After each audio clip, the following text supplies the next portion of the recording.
Oh, hello there. One of the biggest questions that we get about the conjugate system and training conjugate is, can you do it in a commercial gym? Oh, that was 1,000 reps. I don't know if you were counting. The answer is yes. The conjugate program is not all about chains, bands, specialty bars, and you can actually do it in your commercial gym or your big box gym. Let's jump into how you can do that and break down conjugate so that you can understand and you can stop asking us the same questions. Commercial Gym Conjugate. Before we jump into how we actually implement this plan, we need to go over what conjugate is and what conjugate training is not. So first and foremost, conjugate training has nothing to do with bands, chains, specialty bars, jumping in a squat suit and turning purple. It has nothing to do with any of that. Conjugate training is simply the training of several attributes or abilities during a training block, right? So what we mean by that is you're training maximal effort, you're training dynamic effort, and you're training repetition effort within a single session. And we progress those as we go. There's a ton of different ways you can do that. You can look up a bunch of conjugate articles on elitefts.com. That's a great way to start. But essentially what we're talking about here is maximal effort is moving maximal weight. It can be heavy singles, it can be heavy threes, doubles, whatever you want it to be. But to be traditional with it, maximal effort means you're moving a weight as heavy as you can one time. Then we go into dynamic effort. Dynamic effort for a lot of different people means a lot of different things. But first and foremost, it's about creating maximal force and power production. Doing so with sound technique. So it's also really good for technique work because we do a lot more reps, it's a lighter, more manageable weight, and you do it more often. Finally, repetition effort. That's where you build some muscle. That's where you work on the single joint movements or you work on the things that end up helping to support the max effort and the dynamic effort. So as you can see, this doesn't say anything about using specialty bars or chains or bands or anything like that. And in fact, a conjugate program designed for a commercial gym user is probably one of the best ways that they can train. So what I want to do now is flip this bad boy over. Dun, dun, dun, dun. Boom. Let's do a little quick check. How does that look? Fantastic. Jacob, you're the real MVP. Let's talk about variations and how you can actually implement conjugate training in a commercial gym setting. So like I said, you do not need a specialty bar. Actually, Dave wrote an article, I think it was like 200 something exercises you can do with one bar. We can link it, we can find it in the show notes or wherever. It's a really, really good article and it lets you kind of see the possibilities that you have with very minimal equipment. But a couple points that we need to go over for commercial gyms specifically, especially if you're like a big box gym, you're not going to be dealing with the best bars, you're not going to be dealing with the best benches. And I'm actually going to give you guys some tips and tricks at the end of this video to kind of go over things you can do to help support yourself while you're training with this type of method in your commercial gym. So you make sure you remind me. Comment down below if you run conjugate in a commercial gym setting now and let me know how it goes. First and foremost, when you're talking variations, when you're first starting a conjugate program, there's no need to have a million different variations. All the variations you see here are examples of what you can do and what you can use. What I would do with somebody who's kind of new to this is not change the exercise every single week for max effort work specifically. I would change it on a 3-week wave. So I have it kind of illustrated over here. Week 1, you do a 5-rep max. Week 2, you do a 3-rep max. Week 3, you finally work that true max effort work for that exercise, and then you rotate that exercise out. It's a great way to get a lot more feel for the exercise, a great way to get more reps under the bar with that exercise, to make sure that that 1-rep max is actually a 1-rep max for that exercise and not based on your skill of the movement, or doesn't break down based on your inability to maintain good positions. So that's the key factor with max effort work, is straining. We want to strain. We want to create that neural drive for 3 to 5 seconds to be able to push heavier and heavier weights and get used to that feeling over the course of time. So as you can kind of see here, this was just with 3 seconds of thinking about this, right? This can all be done with one bar. Max effort, flat, incline, decline. You can do neutral grip. You can, not neutral grip. You can do narrow grip. You can do wide grip. You can do your competition grip. Each of these are variations for this specific exercise, and all of that can be done with a barbell. Not only that, you can do a floor press, you can do a Larson press or a feet up press. You can do pin presses, and then you can do all of those variations with dumbbells. As you can see, there's again, not a specialty bar in sight. There's not a chain, there's not a band. But that being said, if you have access to those, the amount of variations you can utilize are much, much greater, right? Not only that, we'll go over, there's shoulder savers, there's fat grips and bands like I mentioned before. But going into the lower body for max effort, the same idea, high bar squat, low bar squat, front squat, box squat, various heights, Zercher squats, block pulls, deficits, conventional, sumo, right? You kind of see where I'm going with this. This can all be done with the same commercial gym bar that you have access to. For box squats, you don't even need a box. You can use one of those benches that they have, roll it into the squat rack, do box squats, right? It's all about being better at utilizing what you have access to, as opposed to essentially complaining that you don't have access to all this crazy specialty bars or the bands or chains that we may have here at the compound. But if you want some, elitefts.com. Perfect. Now going into the dynamic effort work. This is where people get really hung up. They think dynamic work, they think bands and chains. Like you need bands and chains to do dynamic work, and that's just not the case. The key is if you choose your exercise for dynamic work, you just need to make sure you're moving the bar with enough weight to put effort into it, to push against the weight, and that it's moving really powerfully or explosively within your good technique. Too many times I'm seeing people using too light of weight and they are just throwing themselves into that bar. Their technique sucks and they're not getting what they really need to get out of it.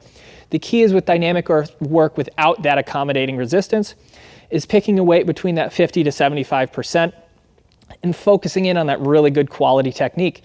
That technique is the most important part. Think of everything dynamic needing to be under the umbrella of good technique. If you break your technique just to move the bar faster, you're not helping yourself. You're not ingraining that pattern and you're not getting any better. The other cool thing about dynamic work is that it doesn't just need to be speed presses, squats, or pulls. You can actually be athletic with this. This is what I learned from Conjugate U and Nate Harvey. You can use jumps, throws, and even kettlebell swings to get the same sort of impact and effect on your program. You can cycle in jumps. You can cycle in medicine ball throws and slams and kettlebell swings of different varieties to get that same sort of dynamic effort exercise in your program. If you can't do speed deadlifts that day, or if the squat rack is full, right? The idea is you want to build that athleticism, that explosive power, and that ability to produce force with greater and greater loads over the course of time. That's all the dynamic effort is. Keeping that good technique and really focusing in on being explosive within that good technique. Finally, repetition effort. You're at a commercial gym. This is probably the easiest thing that you can do in a commercial gym, and this is where the commercial gym shines for repetition effort. It's all about building muscle. It's all about building strength around your joints, right? You crush yourself on machines, crush yourself on a leg press, crush yourself on a chest-supported row, crush yourself on all of these exercises, because that's really what the repetition effort is there for, right? That's just training. Weights within 50% to 85%, arbitrary numbers. But the idea is you want to facilitate growth of tissue, facilitate that growth of that ability to maintain good positions. You have so many more machines available to you at a regular commercial gym, a 24-hour fitness, or whatever the hell they're going to be, than we would at most powerlifting gyms. So this is actually an advantage. There's no excuse not to get a lot of really good quality work at the end of a conjugate or commercial gym conjugate program, because you have access to so much more than most people do. And guys, basically that's it, right? So what I'm gonna do is I'm gonna be writing up a follow-up article to this, going into extreme depth of actually how to program this, and it'll have a 12-week program that you can follow at the end of it. So make sure to be on the lookout for that. But guys, if you learned something from this, or if you train conjugate in a commercial gym, comment down below. Share your experience with people that may be new to it, that may be kind of afraid to start this type of training. Let people know your experiences down below. And guys, as always, make sure you like, subscribe, do everything you can with this video. And if you followed along this far, everybody else is probably gone. Let me show you the essentials that I think will make your conjugate commercial gym program, even better. All right, guys, thanks for sticking around to the end of this video. And now we get to the really juicy stuff. So first and foremost, I know I mentioned that in a conjugate or a commercial gym conjugate program, you don't need bands, but they will help not only with your dynamic effort work, but you can use so many different types of bands for so many different things. For example, micro mini bands, great to warm up, great to stretch, great to kind of get the blood pumping in the shoulders, and you can do a bunch of different stuff with these. Especially if you're a smaller lifter or a less experienced lifter, these can be used for the accommodating resistance on a press or on a, I wouldn't do it on a pull because it's not that much. Mini bands, the next size up. This is great for accommodating resistance for most people on their bench press. And these can also be used for band pull-aparts. They can be used for stretching, same sort of idea. What's going over there? This is where we get into the juicy stuff with these bands. Light bands. Obviously, these can be used for good mornings, for banded good mornings. You can put them on a squat bar. You can put them on a deadlift bar. But the best thing you can do with these in a commercial gym setting, because I had mentioned that in a commercial gym setting, you're sometimes using benches that are kind of slick and tiny. These can be used to increase the grip on your bench, right? So all you do, wrap them around, one on each side, and this will turn any slippery commercial gym bench into at least a little bit more of a stable platform that you can do your max effort work, you can do your speed work on. It's such a tremendous help because one of the biggest factors of training with heavier weights or with more forceful reps is that stability, right? We need to make sure we have that stability so we can press really, really well. Having those bands on the bench help tremendously. And for the stronger lifters here, you can grab yourself a pair of these average bands. Again, great for squats, great for deadlifts. Speaking of deadlifts, Jacob, follow me. You're wondering, oh, but I don't have a fancy schmancy deadlift platform to do bands with. Pfft, you don't need one.